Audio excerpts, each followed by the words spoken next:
नमस्कार दोस्तों, आप लोग कैसे हैं?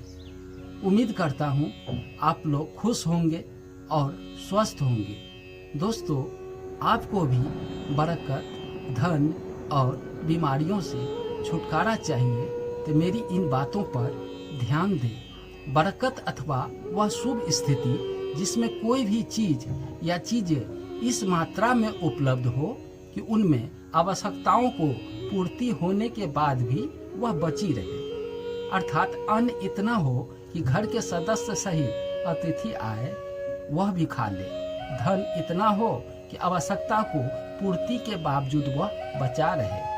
तो आइए बरकत की बनी रहने के लिए ऐसे कौन सा अचूक उपाय करें जिसको करने से आपके घर और आपकी जेब की बरकत बनी रहेगी, भरपूर रहे। माता लक्ष्मी और अन्नपूर्णा की कृपा। प्रकृति का यह नियम है कि आप जितना देते हैं वह उसे दुगुना करके लौटा देती है। यदि आप धन या अन्न को पकड़ कर रखेंगे तो वह छूटता जाएगा। दान में सबसे बड़ा दान अन्न दान होता है। उपाय करने से घर में अन्न की भंडार भरी रहती है। हिंदू धर्म में गाय और कौवे कुत्ते का रहस्य भी जानिए। गाय, कुत्ते, कौवे, चींटी और पक्षी के हिस्से का भोजन निकालना जरूरी होता है। हिंदू धर्म के अनुसार सबसे पहले गाय की रोटी बनाइए, अंत में कुत्ते की। जब भी भोजन खाए उससे पहले उसमें अग्नि को अर्पित करें। अग्नि द्वारा पकाए गए अन्न पर सबसे पहला अधिकार अग्नि का होता है। दूसरा तरीका, यज्ञ की वेदी बनाकर हवन किया जाता है। भोजन की थाली को हमेशा पाट, चटाई, चौक या टेबल पर सम्मान के साथ रखें। खाने की थाली को कभी भी एक हाथ से न पकड़े। ऐसा करने से खाना प्रेत योनि में चला जाता है। भोजन करने के बाद थाली में हाथ न धोए। थाली में कभी जूठन न छोड़े। भोजन करने के बाद थाली को कभी किचन स्टैंड या पलंग या टेबल के नीचे न रखें। रात्रि में भोजन के जूठे बर्तन घर में न रखें। भोजन सदैव पूरब या उत्तर की ओर मुख करके करना चाहिए। संभव हो तो रसोई में बैठकर भोजन करें, इससे राहु शांत होता है। जूते पहनते हुए कभी भी भोजन न करें। सुबह कुल्हा किए बिना पानी या चाय न पिए। जूठे हाथों से या पैरों से कभी भी गौ, ब्राह्मण तथा अग्नि का स्पर्श न करें। नल से पानी का टपकना आर्थिक क्षति का संकेत है। टपकते हुए नल को जल्द से जल्द ठीक करवा ले। घर में किसी भी बर्तन से पानी रिस रहा हो तो उसे भी ठीक करवा ले। छत पर रखी पानी की टंकी से पानी बहता हो तो उसे भी ठीक करवा ले। घर में क्रोध, कलह और रोना धोना आर्थिक समृद्धि ऐश का नाश कर देता है। इसलिए घर में कलह कलेश पैदा न होने दे। आपस में प्रेम और प्यार बनाए रखने के लिए एक दूसरे की भावनाओं को समझे और परिवार के लोगों को सुने समझे। अपने विचारों के अनुसार घर चलाने का प्रयास न करे। सभी के विचारों का सम्मान करे। कभी भी ब्राह्म मुहूर्त या संध्या काल को झाड़ू नहीं लगाना चाहिए। झाड़ू को ऐसी जगह रखें जहां किसी अतिथि की नजर न पड़े। झाड़ू को पलंग के नीचे न रखें। घर को साफ सुथरा और सुंदर बनाकर रखें। घर के चारों कोने साफ हो, खासकर ईशान, उत्तर और वाक के कोने को हमेशा खाली और साफ रखें।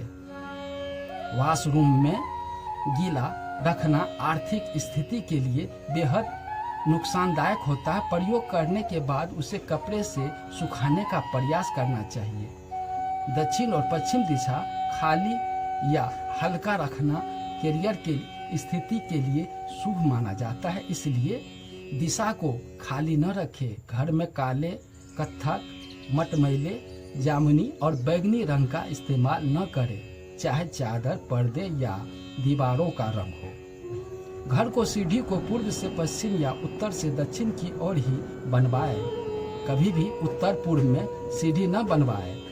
घर में फर्श, दीवार या छत पर दरार न पड़ने दे। अगर ऐसा हो तो उसे तुरंत भरवा दे। घर में दरारों का होना अशुभ माना जाता है। घर की स्त्री का सम्मान करे। दक्षिण दिशा में पैर करके न सोए। शर्ट और पैंट की जेब फटी हो तो उसे ठीक करवा ले। बटुए या रुपये को पैंट के पीछे वाली जेब में न रखे। किसी भी प्रकार का नशा न करे। झूठ बोलते रहने से बरकत जाती रहती है। दांतों को अच्छे से साफ और चमकदार बनाए रखे। बार बार थूके, छींकने या खांसने की आदत को बदले। घर में हर गंदगी फैलाने का कार्य न करे। नाखून बाल बढ़ाकर न रखे। प्रतिदिन शरीर के सभी छिद्रों के 3 वक्त जल से धोए। सुबह शाम। और किसी देवी देवता की 1 से ज्यादा मूर्ति या तस्वीर न रखे। पूजा घर के अलावा देवी या देवता की मूर्ति या चित्र घर के अन्य किसी हिस्से में न लगाए। किसी भी देवता की 2 तस्वीरें ऐसे न लगाए कि उनका मुंह आमने सामने हो। कोने में न लगाए, वरना कोर्ट कचहरी के मामले में फंसने की पूरी आशंका रहती है। तिजोरी में हल्दी की कुछ गांठ एक पीले वस्त्र में बांधकर रखे। साथ में कुछ कौड़ियां और चांदी, तांबे आदि के सिक्के भी रखे। कुछ चावल पीले करके तिजोरी में रखे। संध्या काल में अनिष्ट शक्तियां प्रबल होने के कारण इस काल में निम्नलिखित बातें निषेध बताई गई है। सोना, खाना पीना, गालियां देना, झगड़े करना, असंभव असत्य बोलना, क्रोध करना, श्राप देना, यात्रा के लिए निकलना, शपथ लेना, धन लेना या देना, रोना, वेद मंत्रों का पाठ, शुभ कार्य करना, चौखट पर खड़े होना।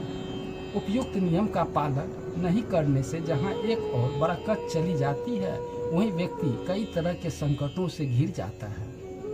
संध्या काल में अनिष्ट शक्तियां प्रबल होने के कारण इस काल में निम्नलिखित बातें निषेध बताई गई है। दोस्तों, इस तरह की कार्य करने से आपके घर में बरकत होगी, लाभ होगी। दोस्तों, इस तरह की बात अगर पसंद आई हो तो मेरे चैनल को सब्सक्राइब जरूर कर लें। इसी तरह की बातें लेके मैं रोज आता हूँ। धन्यवाद।